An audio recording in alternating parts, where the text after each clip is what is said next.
All right, welcome everybody to the Asia Farm Animal Day event this year, 2021. And from last year, we have decided that this event will be hosted annually. And welcome to the session. And today we have Lupemaria from Mercy for Animals to act as our host, and I'll leave it with her to introduce the speakers. And I hope you enjoy the session. Thank you. Thank you very, very much, Dan. And thank you, everybody, for joining us today. As a little housekeeping before we start. So as Tan mentioned, this session is being recorded and it will be available online shortly for the benefits of many NGOs around the world. Also, both our presentations today are pre-recorded, but we'll be able to do a Q&A as scheduled at the end of the session. So please make sure that you are adding your questions in the chat window, and we'll take it from there when it's time to do the discussion. So welcome, good morning, good afternoon, good evening. It's an honor to welcome you today to our presentations on how to leverage standards for animal welfare. My name is Lupemaria Beal. I work at Mercy for Animals. I joined the organization about 1.5 years ago, and my role is of international project manager.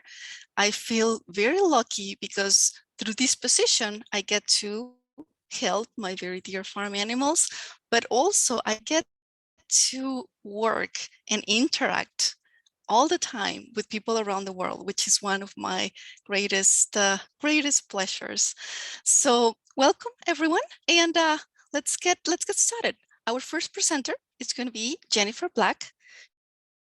She works as a campaign manager for World Animal Protection and joins us virtually from the Netherlands. At WAP, she leads the organization's work on sustainable finance. Previously, she worked for a range of cultural heritage and sustainable agricultural NGOs, and she is passionate about unlocking the finance sector's potential to accelerate the transition to a sustainable and resilient food system. So, cue presentation, Tan. Thank you.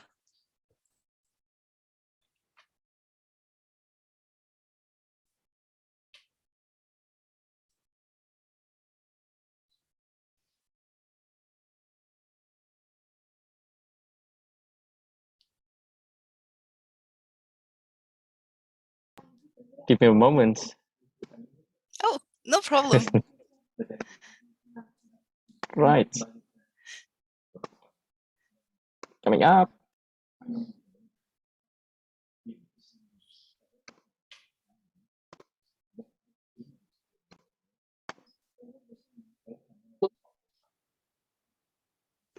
Hi everyone, my name's Jennifer Black. I'm a campaign manager for World Animal Protection in the Netherlands, and I lead our global work on the finance sector. So I'll be giving a little bit more context on the finance work that we do, and particularly focusing on how we use the FARM's responsible minimum standards to help the financial sector drive up animal welfare around the world, to build a fairer finance system for people, animals, and the planet. So as a little bit of background, we recently developed our food system strategy until 2023, which has 3 main strands of work, focusing on constraining factory farming, promoting plant-based and high welfare products, and shifting financial flows. So as you can see, the work with the financial sector is now really at the core of our work on food systems. We know that factory farming is driving up major risks to the environment, like climate change, biodiversity loss, and pollution. It's also driving risks to human health, like antimicrobial resistance and zoonotic disease. All of these risks pose a threat to us, to our environment, to our societies, and fundamentally, they pose a risk to our economies. That means that in the long term, they actually threaten the profitability and stability of the financial sector. That's why they should really start paying attention and taking action. So we're really focusing on getting financial institutions to acknowledge this and start to address the risks associated with factory farming and highlighting the investment opportunities that alternative protein sources present. Now, I'd like to talk a little bit about the Farms Initiative and our responsible minimum standards. The Farms Initiative is a joint project between World Animal Protection, Humane Society International, and Compassion in World Farming, and it was born in 2019. And the Farms Initiative is really focused on enabling financial institutions to take positive action on farm animal welfare through using the farm's responsible minimum standards. The responsible minimum standards establish clear and measurable farm animal welfare criteria for rearing, transport, and slaughter. The standards currently cover 5 farmed animal species, which are pigs, beef cattle, dairy cattle, broiler chickens, and laying hens. The details for the responsible minimum standards are based on a whole host of existing frameworks and standards like the 5 freedoms, EU legislation, the International Finance Corporation's Good Practice Note, and many others that I won't go into in too much detail. And I won't go into each of the aspects on this slide, but here you can see the main dimensions of animal welfare that are covered by the responsible minimum standards for each species. Now, the responsible minimum standards came about because we realized that even when financial institutions understood why animal welfare is important, it was still difficult for them to take concrete steps to start improving. And there were a couple of obvious and serious obstacles that financial institutions faced. The first issue was geographic scope.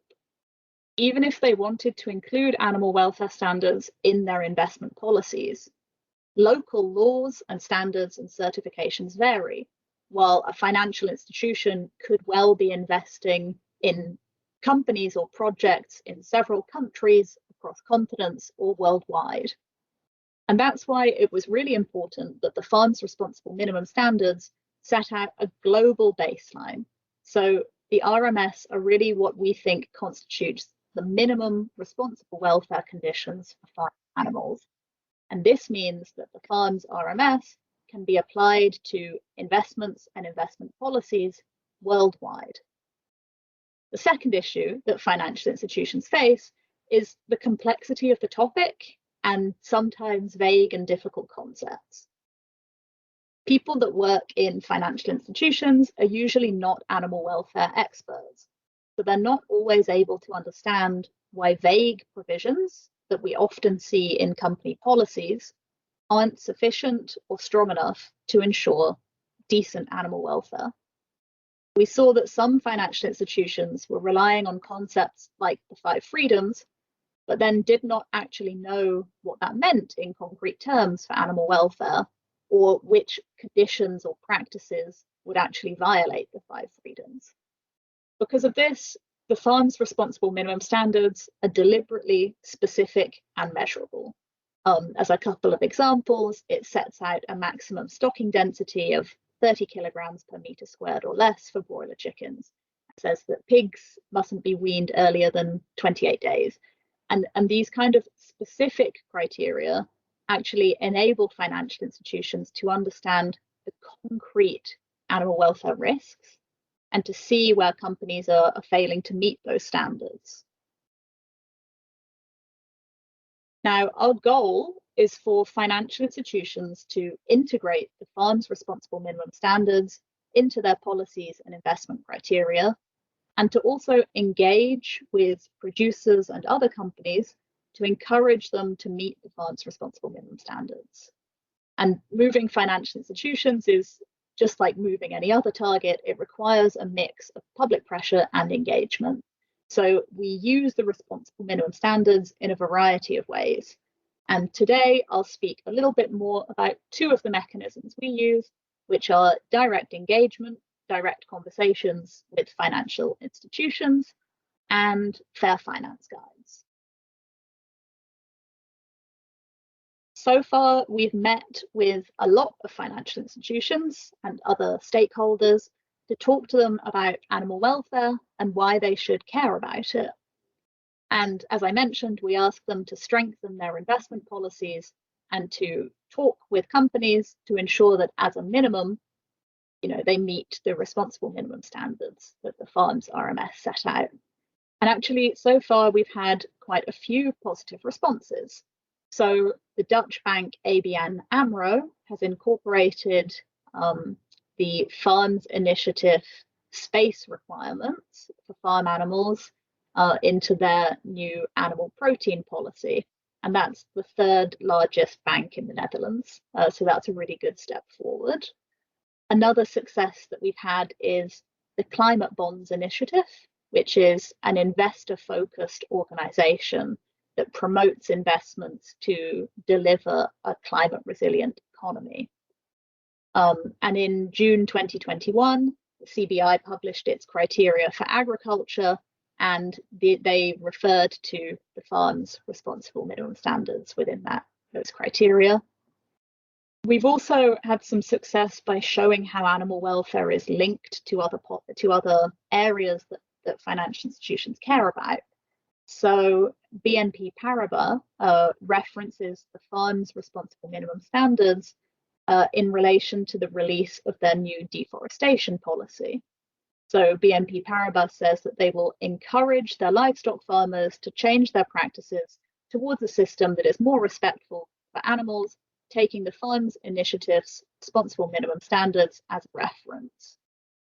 And that's important because it reflects the fact that they are now beginning to understand how factory farming and deforestation are tied together. They're intricately linked issues. And last but not least, we've also had some great success with the UN. So the Farms Responsible Minimum Standards are included in the United Nations ESG guidance for insurers, and it's also included in their principles for responsible banking. But there's still a lot of work to be done to make sure that the Farms Responsible Minimum Standards are well known, that they're accepted by financial institutions, and that they really become the kind of go-to standard for financial institutions who want to take action on animal welfare. A second way that we use the Farms Responsible Minimum Standards is through our work with the Fair Finance Guides.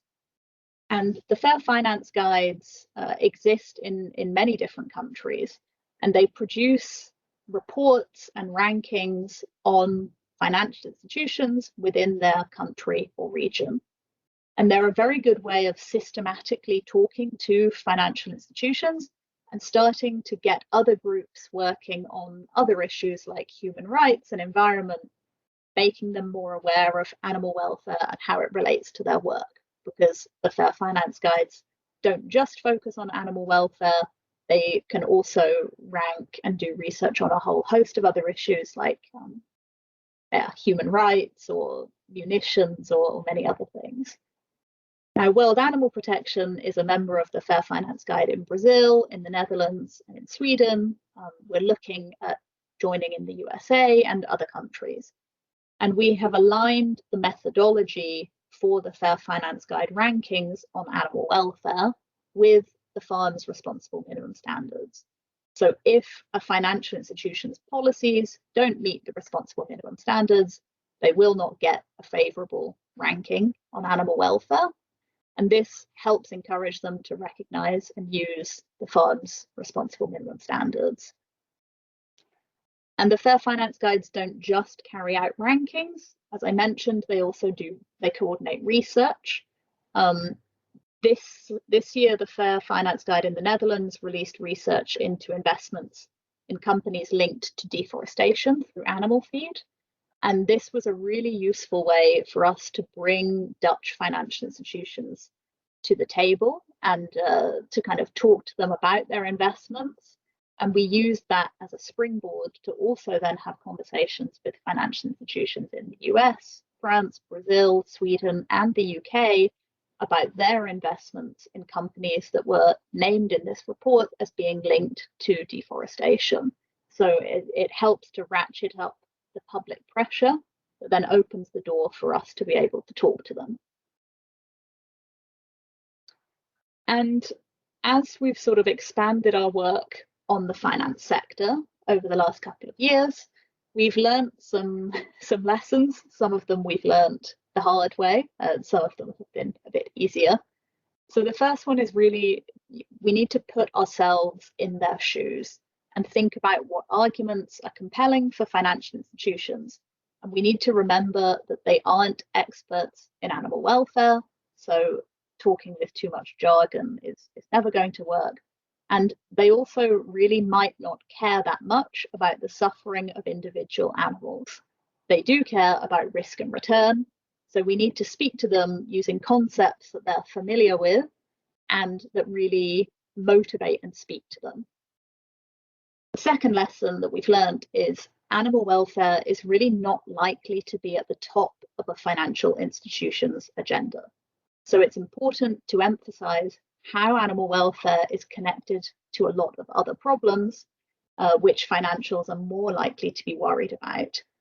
For instance, the example of BNP Paribas, they had no idea that fast-growing broiler breeds are reliant on high protein feed, therefore putting pressure on demand for animal feed, which is linked to deforestation.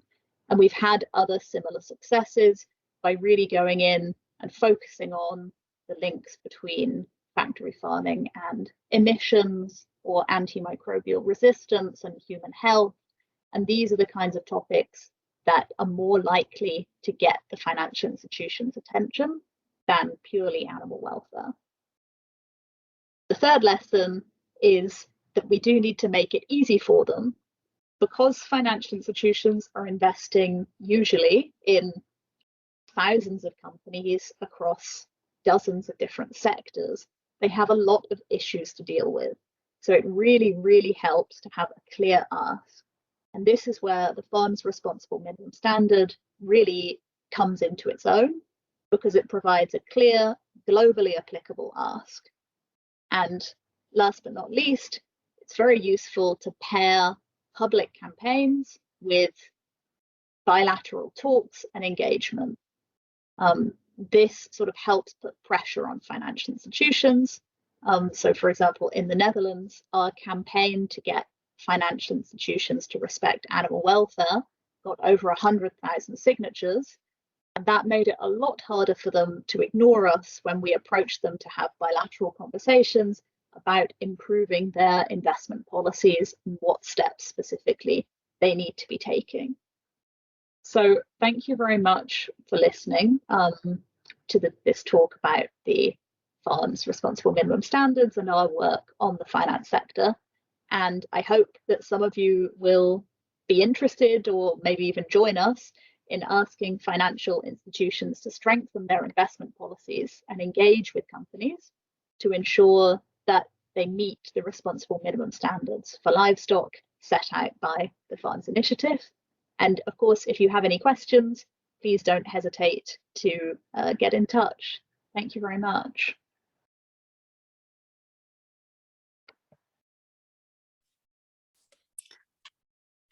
Thank you. Very important key lessons Jennifer mentioned. It can make a lot of difference to put ourselves in others' shoes, try to empathize and see the situation from their own lens and talking their language. Next, we have a presentation by Rubia Soares. She's Asia Food Business Manager at Compassion in World Farming. She works out of Belgrade in Serbia. She's going to chat with us today about the business benchmark on farm animal welfare as a corporate engagement tool. Let's listen to it.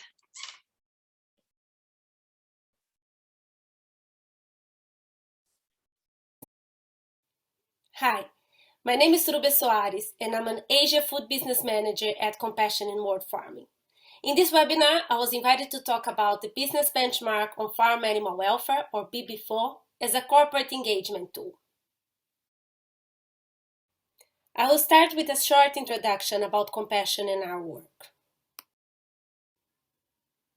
So Compassion in World Farming is an international farm animal welfare charity. We work to end factory farming and to promote sustainable food and farming systems. The work we do is based on campaigning against animal suffering, working with governments for the development and implementation of better legislation, and with food businesses to improve welfare standards. As one of the pillars of Compassion's work, our corporate engagement program focuses on driving animal impact by the implementation of better standards, commitments, and more transparent policies, and on rethinking food, encouraging a shift towards a more regenerative, nature-friendly food production and reducing both production and consumption of animal products in their supply chain. BB4 is one of the many tools that we use to engage in a positive and constructive way with companies. In our food business program, we work to build mutual trust and respect and aim to be in open communication with companies, supporting them with challenging but achievable goals. Everything we do at Compassion must drive impact for animals, create market shift towards higher animal welfare products, and raise consumer awareness. So what is the BB4 or Business Benchmark on Farm Animal Welfare? It was founded in 2012 and was supported by Compassion in World Farming and World Animal Protection up to and including the 2020 assessment. In 2021, 4POS was announced as a new supporting partner alongside with Compassion. The benchmark is an annual assessment of how the world's leading food companies, and that was 150 in 2020, are managing their farm animal welfare practices and policies and how they are reporting about their performance in this area. It is based only on publicly available information. It's also independent, so it's managed by an independent secretariat, and it's overseen by a technical working group comprising representatives of Compassion World Farming, the Secretariat, and 4POS.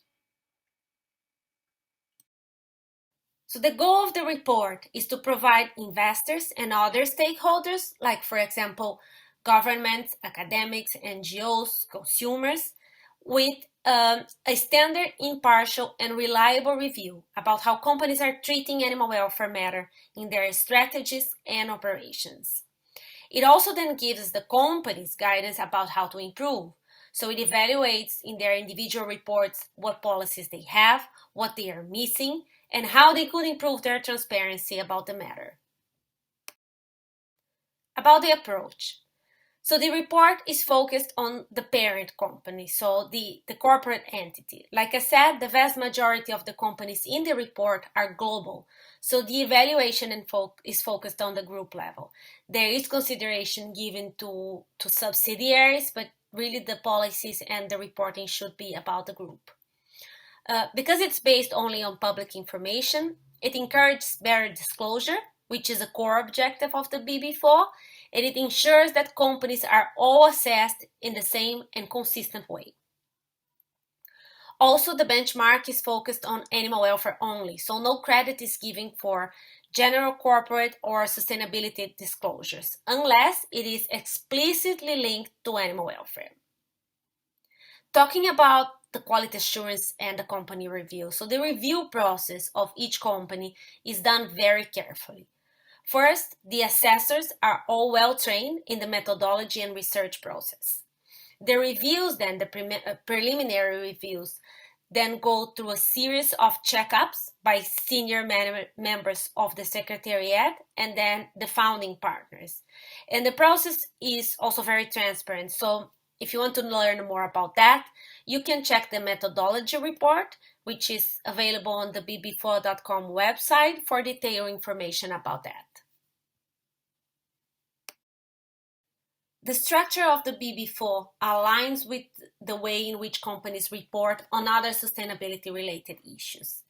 The benchmark has 37 questions, which are divided in 4 core areas as follows. So the first one is management commitment, where companies are expected to provide a general account of why farm animal welfare is important to their businesses, including a discussion of the risks and opportunities connected to that.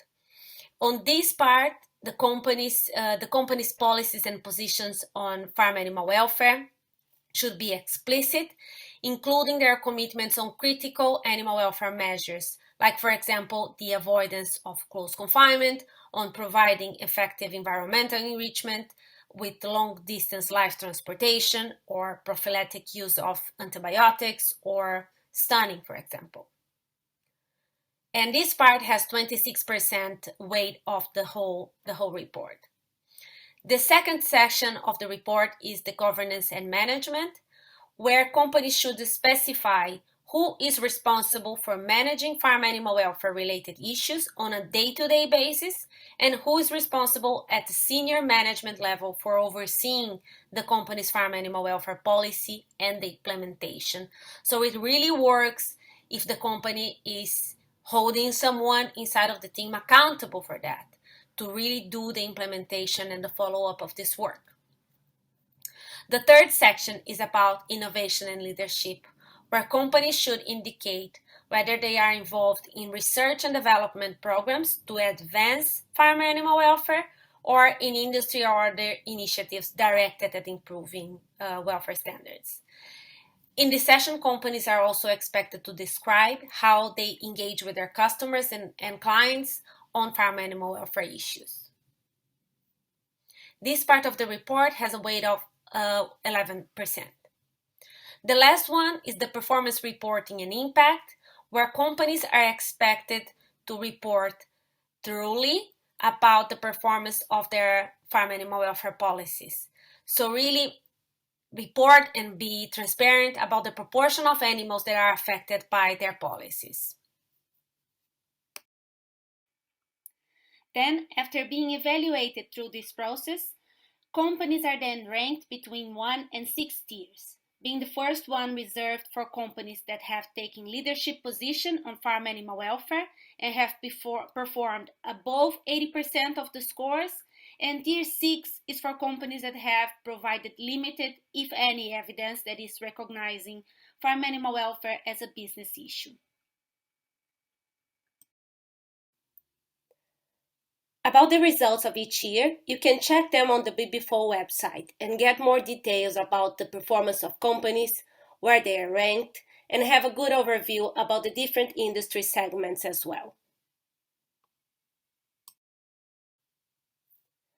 At Compassion, we consider BB4 a strong engagement tool, because as you could see, the benchmark uses a detailed, consistent method to evaluate if companies consider animal welfare in their general strategy, how they manage it, what policies they have and what they don't have, and what they are doing about the most concerning animal welfare issues.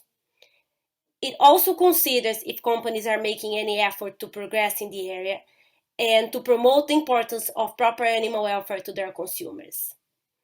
Also, and this is crucial, how transparent the companies are being to their consumers and to all stakeholders about how their policies or lack of those are affecting the animals in their supply chain. When it comes to engaging with companies, with the framework of the benchmark, we can advise companies where they must make improvement and implement better policies and commitments to make progress in their standards. Also, because the structure of the report also works as a policy template. The report helps mapping the key issues that companies must focus on to improve per species and points to practices that should be phased out of their supply chain. And another important thing is the pragmatic measure of the impact of the policies, encouraging companies to report clearly and show how, at the end of the day, the policies that they have are reflecting on the lives of animals that are being produced for them. Then, having found the points to be worked on, we integrate that with the other tools we offer in our food business program to further support companies.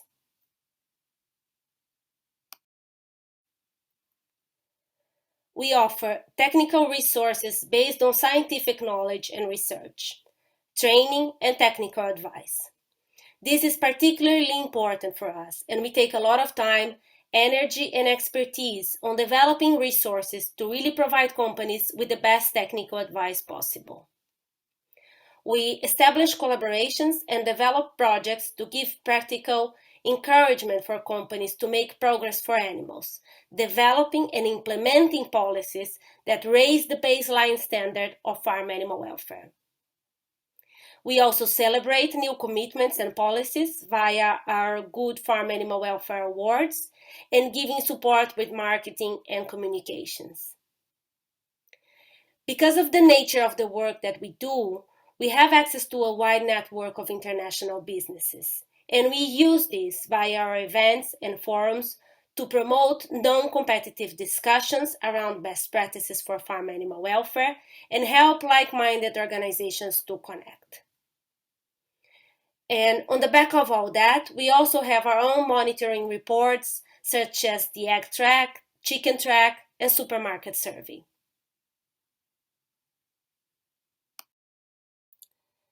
I hope this webinar today helped you to understand a bit more about BB4 and how to use it when engaging with companies. I hope also I got you interested to go to the website, check the reports, look up companies, understanding what it means to be in a certain tier in BB4, and where companies that you might be willing to work with or your own company could improve the performance in the report. We recognize that not all organizations are able to access the same level of technical support or some of the other tools that we have in our program. So if you want to know more about those, I'm leaving here my email address, and you can feel free to contact me with any questions that you might have. Thank you very much.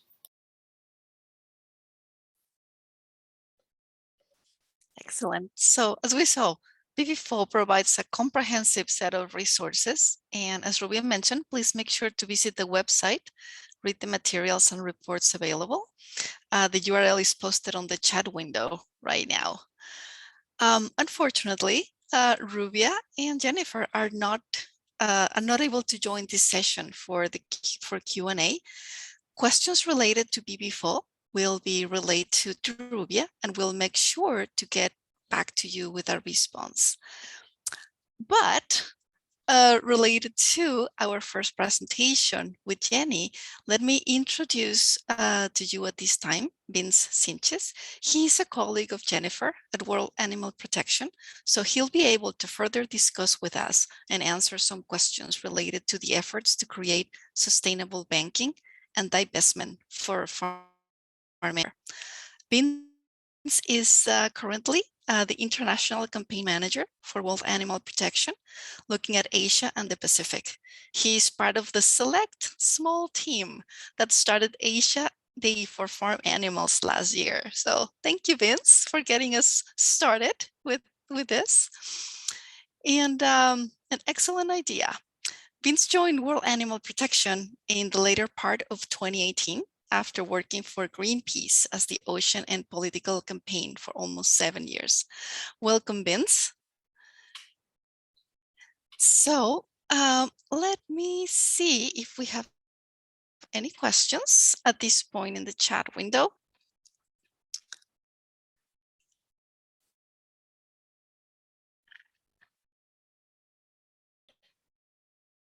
It's actually a very good question. So what is the difference between BB4 and farms responsible minimum standards?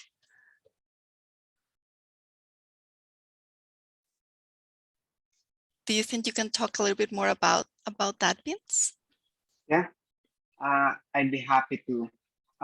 First of all, I would like to thank Compassion and Forpos for continuing the tool around BB4.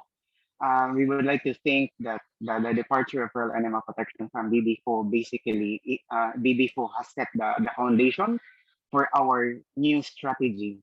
As part of our new 10-year strategy, we will continue to work with corporates and improve lives of farm animals, basically migrating towards farms. So So that's an introduction. So BB4 is instrumental in developing our 10-year strategy.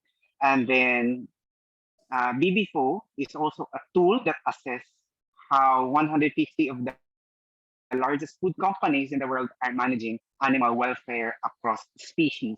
While farms, as mentioned earlier, that we are migrating towards farms, and then there's a link in the chat. Farms is a set of detailed criteria that sets the direction to work towards higher welfare of cattle for beef and dairy, chickens for meat and eggs and pigs. Hopefully, we'll be able to come up as well with for aquatic animals. So that's in the offing right now. So there are two things for farms: financial institutions in their investment policies, and second, around food companies. Hence, the methods in farms and in BB4 are basically complementary. Thank you. We have another question. How significant is the Global South in global divestment movement for farm animal welfare? Yeah, I'd be happy to jump in, but of course, participants can also jump in and LOD.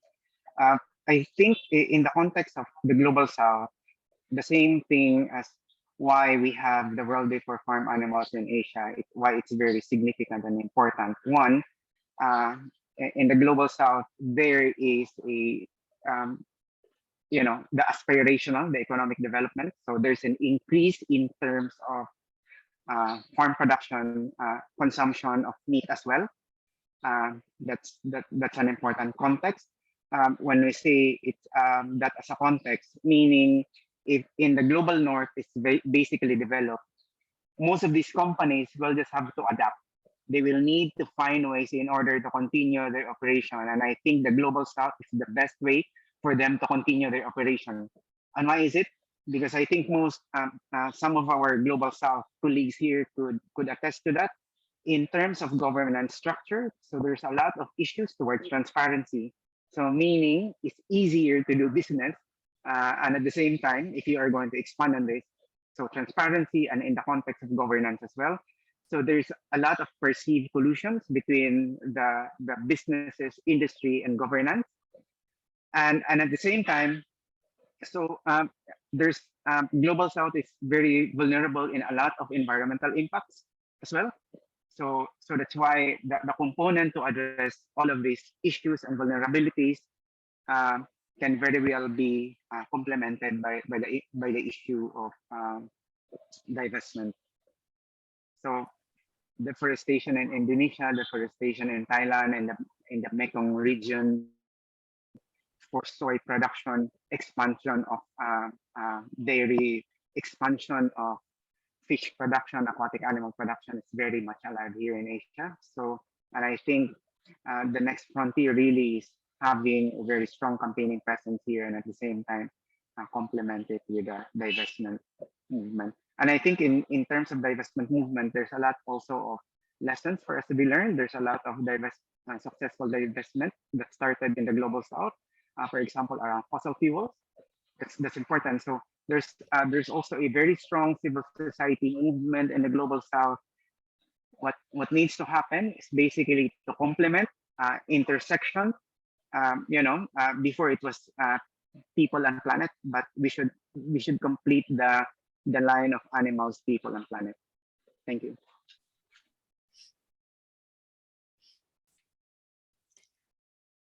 In the work that you're doing for a more sustainable banking for animal welfare,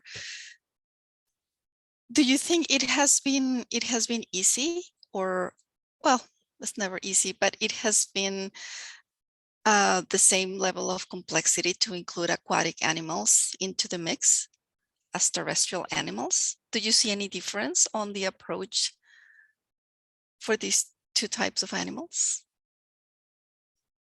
In terms of finance? Yeah.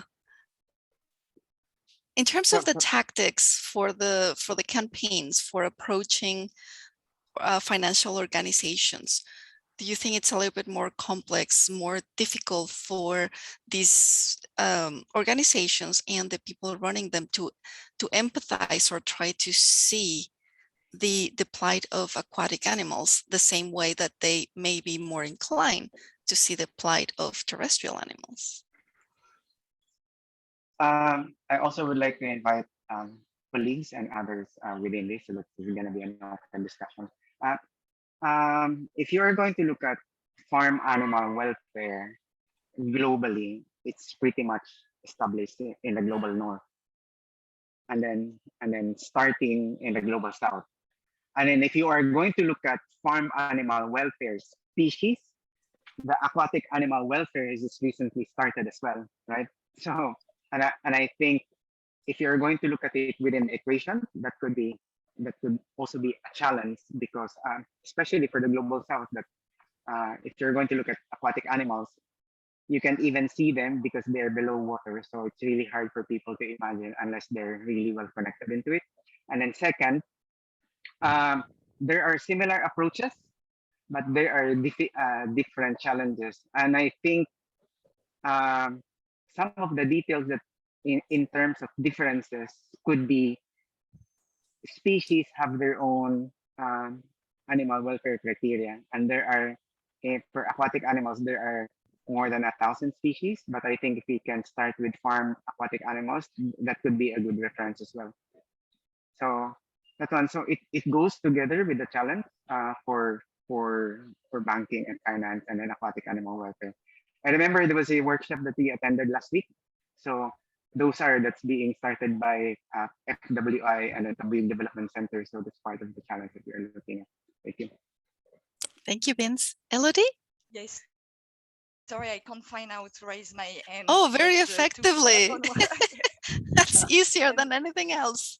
To follow up on what Vince just said, and to go back to Jenny's point in her presentation, saying that investors and financial institutions really don't relate to the plight, animal suffering and animal welfare. So I think as with any other species, fish is the same with aquaculture. You really need to highlight the link to food security and to health issue to really get investor interested and being able to see what the financial risk to them really.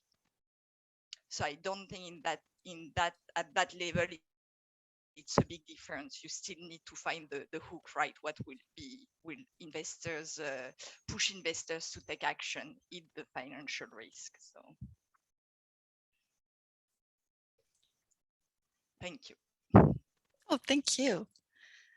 So on these, meetings and approaching financial organizations, do you feel that maybe we're getting more questions or more interest in the link to animal welfare as questions of climate change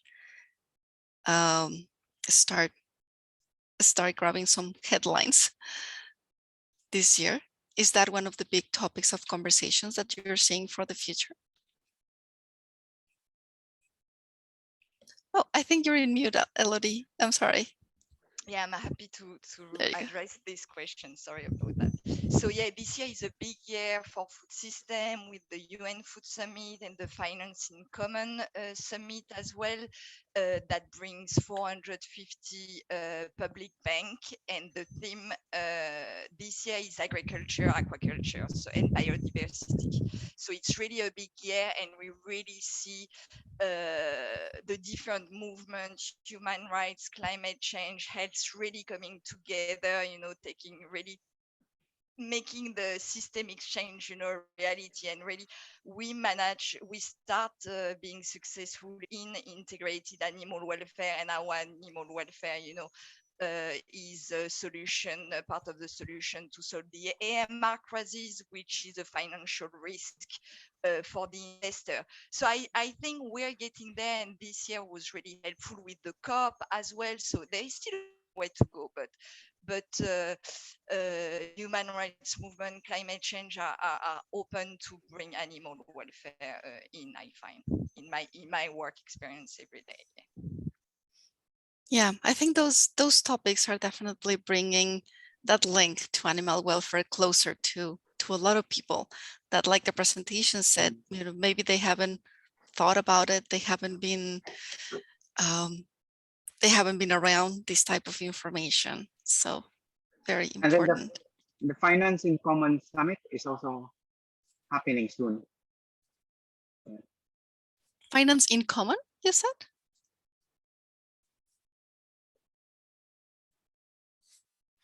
Elodie, you're on mute. Oh, Sorry. sorry, I didn't see. Yeah, Finance is Common. It's the second edition, and it's a meeting that brings 450 public banks together. It was started by I believe, by the French Development Bank.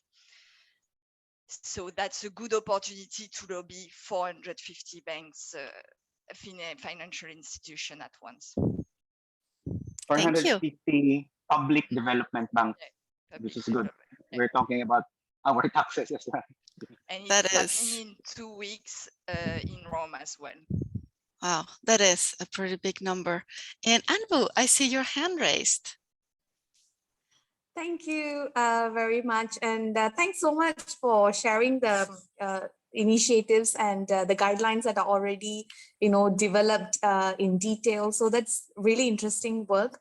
So I'm based here in Singapore, ACRES. We usually have been focusing a lot on wildlife issues, but we also have a focus area on promoting cruelty-free living. Which includes mostly on driving consumer demand for plant-based products, and also products that are not tested on animals or not made of animals. Looking at this very interesting approach to the finance institutions, and since Singapore is a hub for a lot of financial institutions, I see a lot of scope of work that can be done here. And I was wondering if it has already been, initiated in some way, or is there something, ACRES can help with? I mean, not this year, but the next financial year, we can actually include into our business action plan. I'm happy to start. Thanks for your question, Embo. I'm familiar with ACRES' work, actually. And to link back to what Jenny was saying, the Fair Finance Guide. So it's a coalition of NGOs. It was started by Oxfam, but so working, it's to approach investor with the ethical sustainability criteria.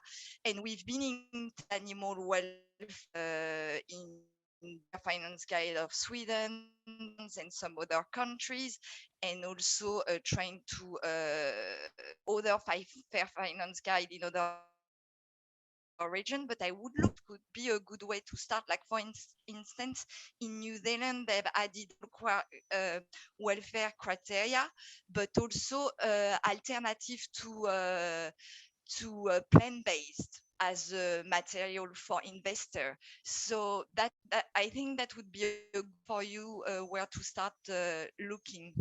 But happy to send you more information. And Vince, if you have anything to add to that. I know you've covered it well, Elodie. And I also mentioned earlier that just we're also for a protein transition in the coming months, but we are in the details, and then I think investor farms is going to be as well to follow soon. Thank you. Thanks so much for sharing. I think for plant-based initiatives is more for raising awareness amongst the public, and there is a huge vegan user base here in Singapore, so that there's a good potential there. But when we are working with, I really like the point in one of the slides that said, put yourself in their shoes when we are talking to the industry. So I think we keep that in mind when we are talking to the industry. So recently we managed to end the sale of live animals at wet markets here in Singapore. And the next step we are working on is to review the welfare conditions of live animals sold in restaurants. So in sea restaurants, that is why I was asking for aquatic animal welfare conditions. because currently they usually the agency would say they're into what OIE proposes. So we are trying to change that in terms of stocking density, and so it's great that these guidelines are there. I think I would definitely refer to them. Very, very useful. Mm. Thank you. The ALI, they just mentioned it. We developed 2 documents actually. ALI Aquatic Life Institute, and I think that can be referred back. I think Christine Su was the speaker the other day, so we can get that document from there. So there were clear welfare recommendations as well on aquatic animals for That's great. sustainability Okay. and then farm animal welfare. And then we can also share a few things, as mentioned by Elodie, under our investing in others. So we do have aquatic animal. We are supporting a group for aquatic animal welfare, so we can share some of the key findings in there. And then I think I mentioned this to you last time that we do have, we just concluded our partnership with ProVeg in Singapore, the Asian Innovation Challenge on plant-based. I can share the link in chat. Yeah. Okay. Perfect. Great. Thank you. And just going back to the question that you put in the chat window, Envu, for the minimum standards available for aquatic animals from BB4, I am adding a link here in the chat window, and we will pass that question as well to Rubia so she can get in touch. But right now they do have some research available on their website. It's not quite in the same format as the minimum standards, but it is the research that they have available. Okay, great. Thank you.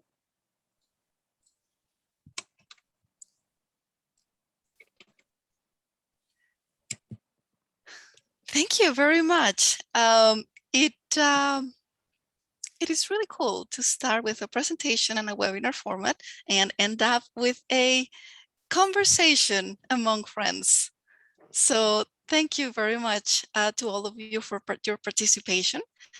And one last chance to see if you have a question before we close the webinar for tonight.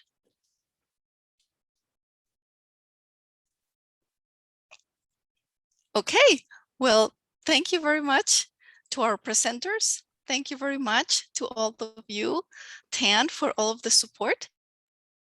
And I'll hope to see you soon in another event as part of Asia Farm Animal Day this week. Thanks. Good morning. Thank you. Good night. Bye-bye. Maria. Bye-bye. See you Bye-bye. in the next session. Bye. Bye.